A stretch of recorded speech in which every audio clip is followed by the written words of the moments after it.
Good morning, friends. Today we are going to start with the chapter number two, that is sources of corporate finance. Actually, I have written just sources of finance.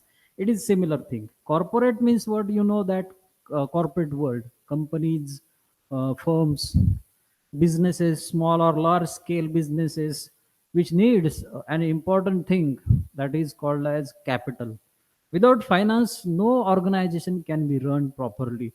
They need money, and with that money only they can purchase, they can expand their business, and also they can do the regular activities of production and distribution.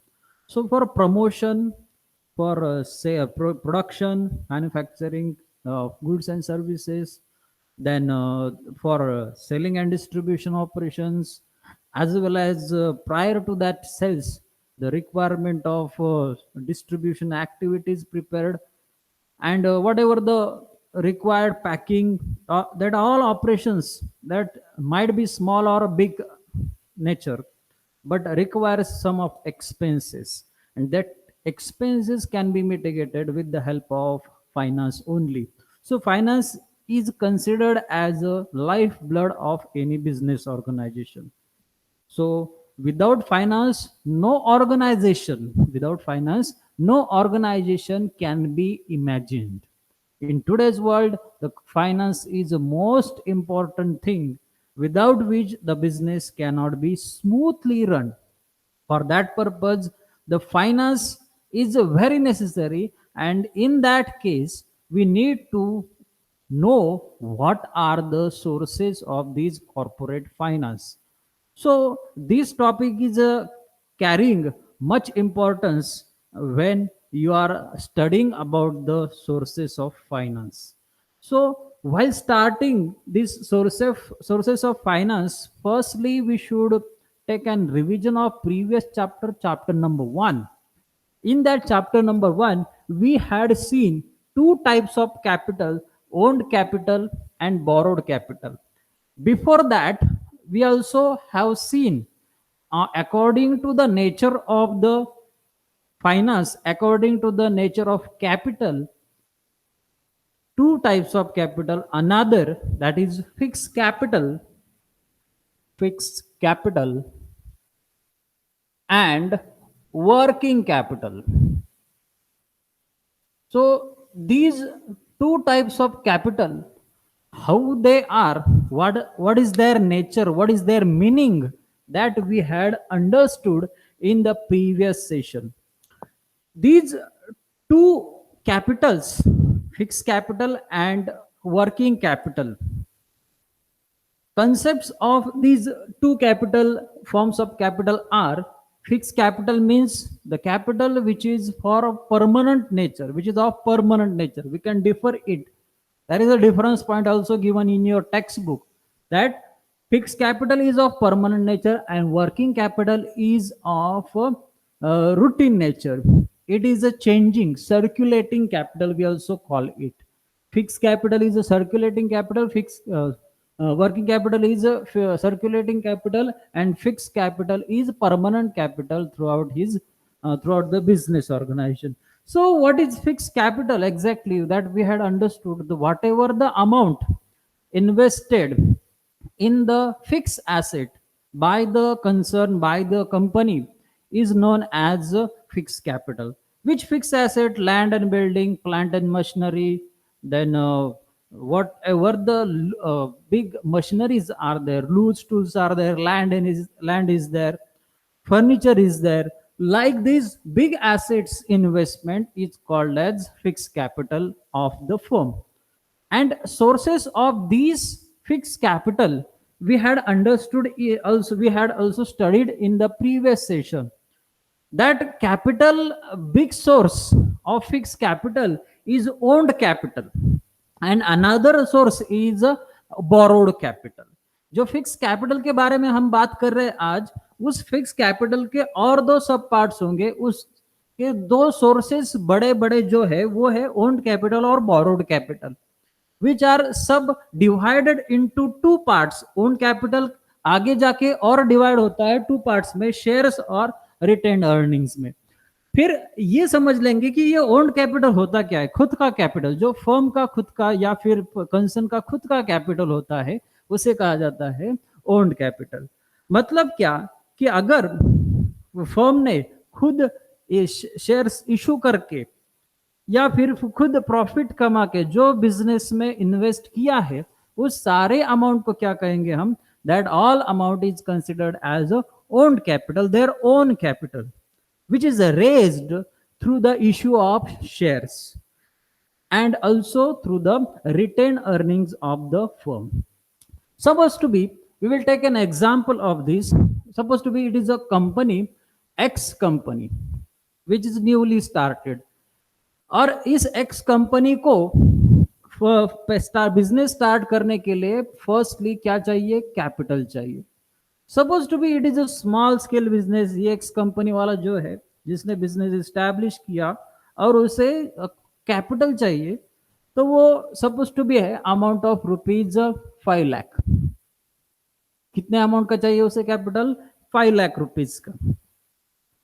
For raising this much amount of 5 lakh he has some amount, उसके पास खुद का कुछ amount था, तो उसका खुद का कैपिटल जो है, उसका खुद का self he has financed, self finance से उसने कितना अमाउंट प्रोड्यूस किया, दिया फर्म को या फिर कंपनी को दिया है, कितना amount, suppose to be 3 lakh rupees. Yet he cannot contribute 2 lakh more. So उसे क्वेश्चन आया कि अभी ये 2 लाख रुपीज का क्या करे, कहां से ले। So he has decided to raise share capital and after that when he was about to raise the share capital, उसे ये समझ में आया कि उसे बस 1 लाख रुपए का, मतलब 1 लाख रुपीज का ही अमाउंट शेयर से मिला है। Yet he is about to receive 1 lakh rupees more because he want to start the business rupees 5 lakh. The need of capital is 5 lakh. उसे जो भी चाहिए था, जो भी assets, जो भी equipment चाहिए थे, वो सारे कितने में आएंगे, 5 लाख रुपीज में आएंगे। So he has to decide to borrow loan from bank. So bank से लोन कितना लेना पड़ेगा उसे, 1 लाख रुपीज का। तो total amount now becomes of rupees 5 lakh. अभी ये जो मिक्सचर हमने किया है, mixture, yes, in yesterday's lecture we had also understood mix up of capitals or different sources of finance according to their needs is called as capital structure. तो वो capital structure इसने ये डिसाइड किया कि 3 लाख का सेल्फ फाइनेंस करेगा, 1 लाख का share capital raise करेगा, 1 लाख का बैंक लोन देगा। मतलब इसका कैपिटल स्ट्रक्चर हुआ कैसे है, इसका कैपिटल स्ट्रक्चर ऐसे हुआ है कि ये जो 3 लाख प्लस 1 लाख रुपीज है, ये उसका ओन कैपिटल हुआ। ये क्या हुआ, उसका ओन्ड कैपिटल। और जो 1 लाख रुपीज का दूसरा कैपिटल, जो फंड उसने रेज किया through the banks and institutions, through the cooperative society और whatever it may be, that is borrowed capital. उसे क्या कहा उसने, it is his borrowed capital. ये दोनों चीजें आपको कहां पे दिखाई देंगी, ये शेयर कैपिटल और फाइनेंस का कैपिटल, खुद का ओन कैश जो है और बोरोड कैपिटल जो है, ये तीनों चीजें आपको कहां पे दिखाई देंगे, आपके बैलेंस शीट के लायबिलिटी साइड में दिखाई देगी। और टोटल कैश अमाउंट आपको कहां पे दिखाई देगा, आपके इनिशियल स्टेज में कैश के फॉर्म में दिखाई देगा। कहां पे, एसेट्स में। सो 5 lakh on the asset side, 5 lakh on the liability side. Then he will start to create some assets on the asset side. He will purchase machineries. He will also purchase some of the raw material, and then he will produce some goods and services. Then only the business can be run. According to the nature of these two capitals, the own capital will be for permanent. मतलब उसका permanently capital invested रहेगा 4 lakh rupees का। 1 lakh rupees का borrowed capital है, उस पे उसको कुछ अमाउंट स्पेंड करना पड़ेगा, दैट इज रिटर्न देना पड़ेगा, और उसे कहेंगे इंटरेस्ट। बैंक लोन को हमें क्या देना पड़ता है, बैंक अगर बैंक से लोन लेते तो उसे कुछ नहीं देते क्या, कुछ तो रिटर्न देना पड़ेगा बैंक को। Yes, the bank will demand for interest, the bank will charge some interest amount at the certain rate of interest. Self finance से मतलब खुद के अमाउंट की, खुद के घर के अमाउंट से उसने 3 लाख रुपीज डाला था बिजनेस में और 1 लाख रुपीज का शेयर कैपिटल दिया था. 3 लाख पे वो खुद को कुछ मांगेगा नहीं, पर शेयर कैपिटल का 1 लाख रुपीज पे उसे कुछ तो रिटर्न देना पड़ेगा शेयर होल्डर्स को. Yes, the person who is purchasing his share, subscribing his share, his company's share, ex company's share, the person who will subscribe, that person will be called as member or shareholder. And उस person को हमें जो return देना है, जो return देना है उसे क्या कहेंगे, उसे कहेंगे dividend. So dividend will be returned and interest will be returned for bank loan. Like this, the capital structure, the own capital will be provided. Own capital इसमें इतना ही है, सेल्फ फाइनेंस और शेयर कैपिटल जो यहाँ पे आएगा shares में आएगा. फिर शेयर्स में 2 टाइप्स आपको आगे जाके पढ़ने हैं जो डिटेल में पढ़ने हैं. That first type is equity share capital. पहला जो टाइप है उसमें इक्विटी शेयर कैपिटल. दूसरा जो टाइप है, दूसरा शेयर्स का टाइप जो है preference share capital. Retain earnings के कुछ भी फर्क नहीं है, उसके कुछ बायफर्केशन नहीं है रिटेन अर्निंग्स में. Retain earning is just an amount of profit which is reinvested. The business will be run by the profit, and whatever the extra profit earned by the firm, that will be reinvested in the business, which is also called as retained earnings. Earning का मतलब तो आपको पता है, earning मतलब आपका जो earn किया हुआ, कमाया हुआ अमाउंट है. That after doing the business activities continuously, that all amount of profit is called as earnings. वो earnings फिर से बिजनेस में री इन्वेस्ट करना, that is return earning. अब इन दोनों के बारे में जान लेते हैं. इक्विटी शेयर कैपिटल होता क्या है और प्रेफरेंस शेयर्स होता क्या है. Equity share capital means the amount of equity. The equity share capital means the share capital which will be permanently invested in the business, as well as the members, the equity shareholders, who will provide the amount for the business throughout the year, and the return given to them, that is dividend provided to them, is not fixed, it is fluctuating. उनको जो return दिया जाएगा, उनको जो dividend दिया जाएगा, वो fluctuating nature होगा. पर जो डिसीजंस है बिजनेस के, कंपनी के जो भी डिसीजन है, उन सारे डिसीजन में इक्विटी शेयर कैपिटल होल्डर को हम इन्वॉल्व कर लेंगे. उनको ये राइट्स देंगे, वोटिंग राइट्स देंगे. मीटिंग में इन्वॉल्व होने के लिए भी उनको इन्विटेशन दिया जाएगा. ये दोनों चीजों की वजह से उनका जो कैपिटल होता है, जो कैपिटल अमाउंट होता है, वो परमानेंटली बिजनेस में होता है, और उनको जो राइट्स दिए जाते हैं वो ज्यादा होते हैं. किसके ऊपर? प्रेफरेंस शेयर होल्डर के ऊपर. फिर इनको प्रेफरेंस शेयर कैपिटल क्यों कहा गया? ऐसा क्या डिफरेंस है प्रेफरेंस शेयर होल्डर? इनको जब capital return, when the business is wound up, business जब बंद किया जाएगा, शट डाउन किया जाएगा, तब प्रेफरेंस शेयर कैपिटल होल्डर को पहले रिटर्न दिया जाता है, पहले उनका शेयर कैपिटल वापिस किया जाता है. मतलब सपोज टू बी 4 साल बाद बिजनेस अगर बंद होने को आया है, लॉस मेकिंग यूनिट हुआ, 2 साल तक उसको कोई प्रॉफिट नहीं हुआ, last 2 years, and they have decided to wind up the business close down करने का उन्होंने डिसाइड किया. At that time they need the capital back. तो ये जो दोनों है, इक्विटी शेयर कैपिटल होल्डर और प्रेफरेंस शेयर कैपिटल होल्डर, दोनों क्या करेंगे? दोनों मांगेंगे उनका कैपिटल, रिटर्न करना पड़ेगा. So how it will be returned? Firstly, return to the preference share capital holders, and then we will return to the equity shareholders. So इसी वजह से उनको कहा गया प्रेफरेंस शेयर्स. दूसरी चीज कि प्रेफरेंस शेयर होल्डर को फिक्स्ड रेट से डिविडेंड दिया जाता है, इनको फ्लक्चुएटिंग रेट से दिया जाता है. मतलब ज्यादा प्रॉफिट अगर फर्म ने, कंपनी ने अर्न किया, ज्यादा प्रॉफिट हुआ, तो according to that the more will be the rate of dividend for equity shareholders, not for preference shareholder. इनको जो फिक्स है, suppose to be it is fixed at 8% per annum.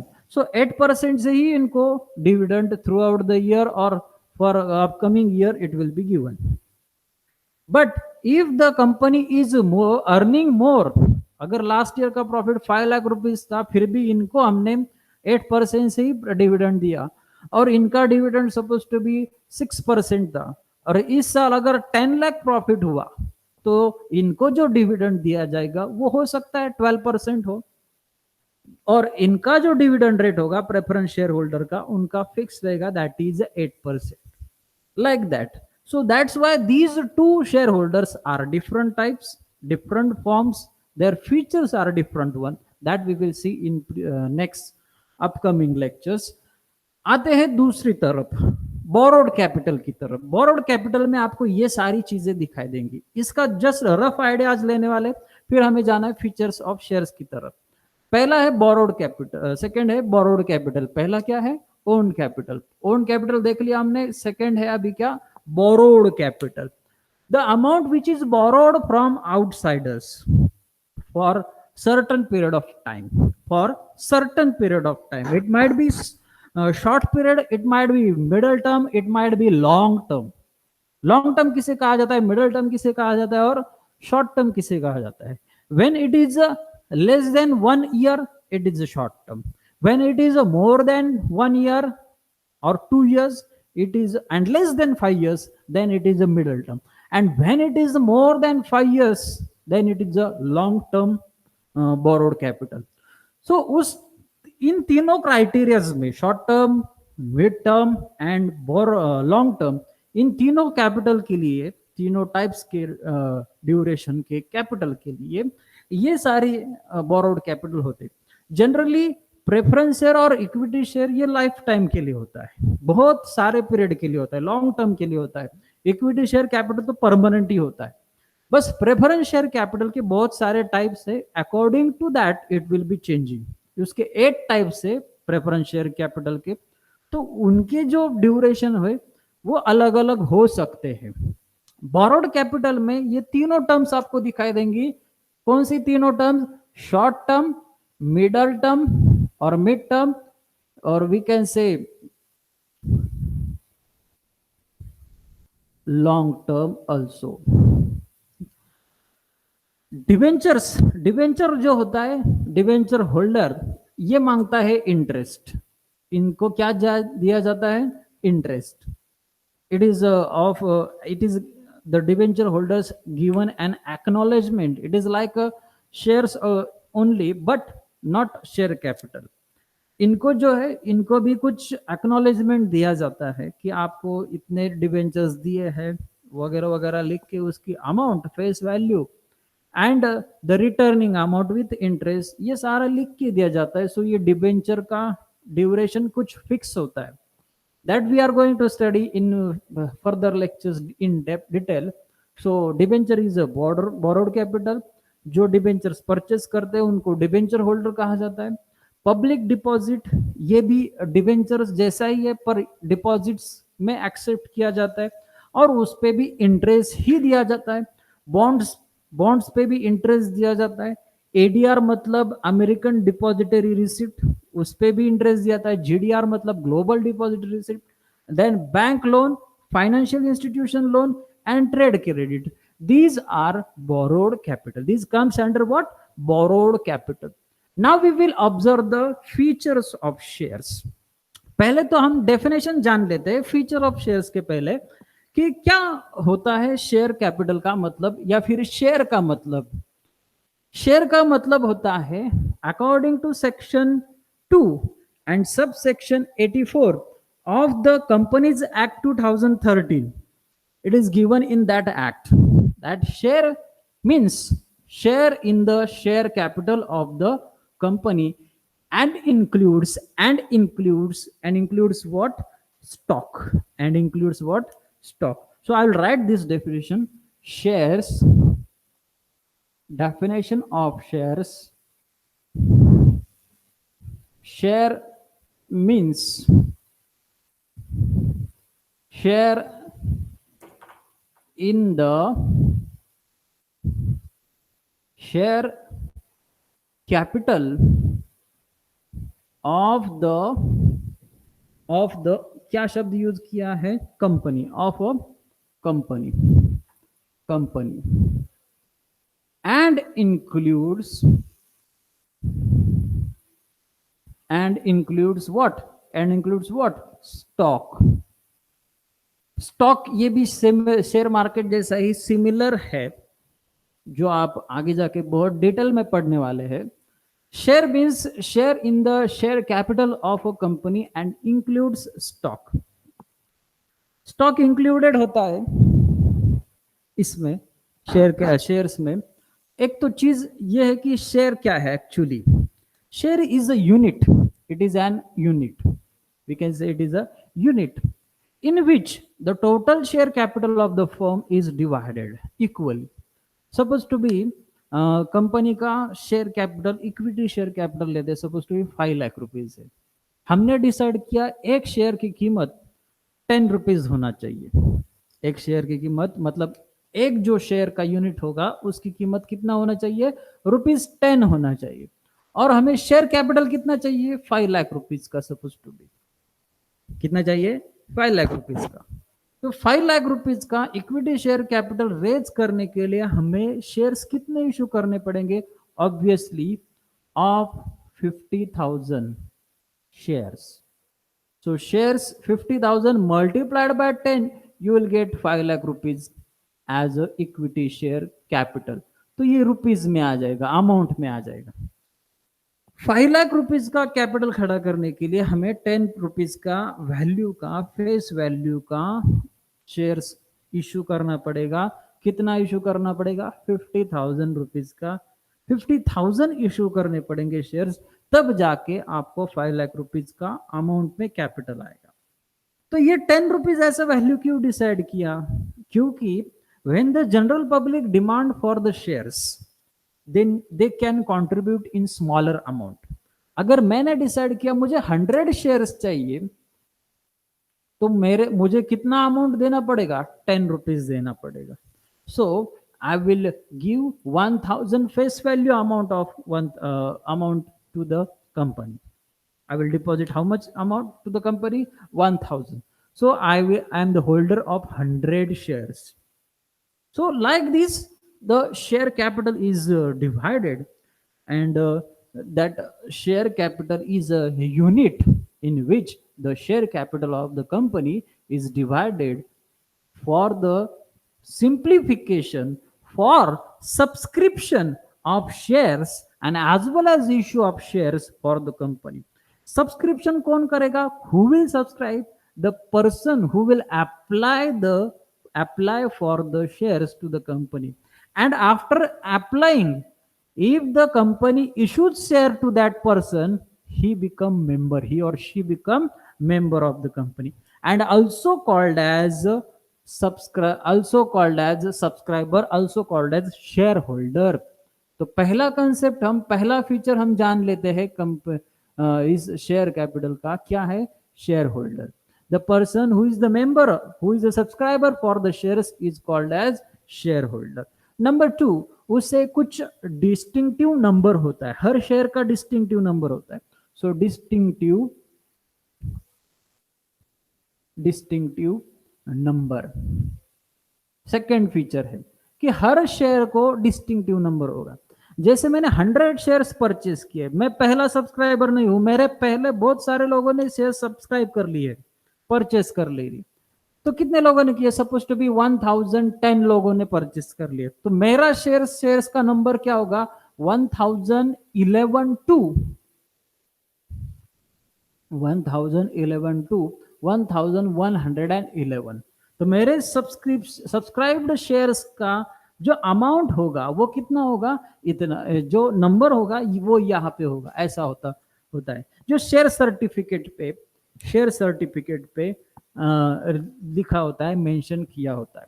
तो ये शेयर सर्टिफिकेट क्या है, what is it, it is an evidence of share certificate. Share holder को as an evidence, as a proof that you have purchased shares. जैसे आप bank में कोई पैसा डिपॉजिट करते हो तो आपको पेन स्लिप उसके लिए दिया जाता है, पेन स्लिप आप वहां पे दे देते हो। पर अगर बैंक वाला भूल जाए कि आपने पैसे दिए नहीं, या फिर उसने वो पेन स्लिप घुमा दी, तो आप क्या करोगे? आप बोलोगे मैंने 1000 रुपीज डिपॉजिट किया था, वो कहाँ गए, मेरे अकाउंट में जमा ही नहीं हुआ। तो इसकी वजह से क्या किया जाता है, पेन स्लिप को एक काउंटर होता है, काउंटर स्लिप होता है, जो आपको फाड़ के दिया जाता है, उस पर स्टैंप लगा के आपके पास दिया जाता है। So that is your proof that you have deposited 1000 rupees. तो आगे जाके आप ये प्रूफ दिखा सकते हो अकाउंटेंट को या फिर क्लर्क को, that 1000 rupees I have deposited on this particular date, this is your sign, this is your stamp. So you can show it. Same proof किसे दिया जाता है, शेयर होल्डर को दिया जाता है, that is evidence. Okay, certain value it carries, certain value,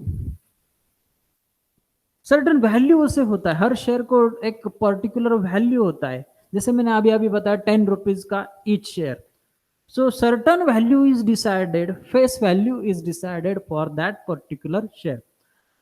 तो आप ये सोचोगे कि 10 रुपीज का ही शेयर होता है क्या, फेस वैल्यू वही होता है क्या, इसके अलावा कुछ वैल्यू नहीं होता है क्या? होता है, दो वैल्यूज होते हैं, और एक तो मार्केट प्राइस होता है, ओके, नॉमिनल वैल्यू, या फिर जो फेस वैल्यू है वो भी होता है। फेस वैल्यू को ही दूसरा नाम कहा जाता है, फेस वैल्यू के साथ उसे दूसरा नाम होता है, दैट इज नॉमिनल वैल्यू। अगला फीचर जो है, जो at which share, at the price of which the shares are decided to be issued, which is called as market price. So at market price the shares are issued.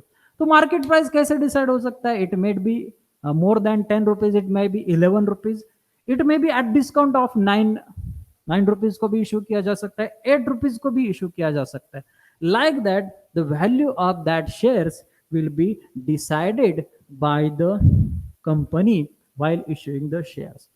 So some of these is what we can say features, and more one is income। Income, और उसका दूसरा नाम हम देंगे return. किसके लिए return? तो share holder के लिए return. What is the share holders return? It is a dividend. जो शेयर होल्डर को रिटर्न दिया जाएगा, अभी अभी मैंने डिस्कस किया था, what is that? Dividend. Dividend amount will be declared by the company and that will be given to the shareholders। इसके अलावा शेयर्स के कुछ काइंड्स होते हैं, वो 8 फीचर हम ले लेंगे, काइंड्स या फिर types. There are different types, उसमें से हमने इक्विटी शेयर और प्रेफरेंस शेयर, ये 2 टाइप्स देख लिए। प्रेफरेंस शेयर्स के सब टाइप्स और 8 टाइप्स है, that we are going to discuss in further lectures. Ninth is your transferability. अगर मैंने शेयर्स परचेस कर लिया और मुझे अभी शेयर होल्डर नहीं रहना है, I don't want to continue with that shares only, so I must transfer that shares, and which company's shares can be transferred? In previous year you have studied it, public company can transfer the public company's shares only can be transferred freely according to their memorandum and articles of association. If it is mentioned in that, only at that time the shares can be freely transferable. So there is a clause, capital clause is mentioned in the memorandum of association. According to that only the shares can be transferred from one person to another person. So these are what share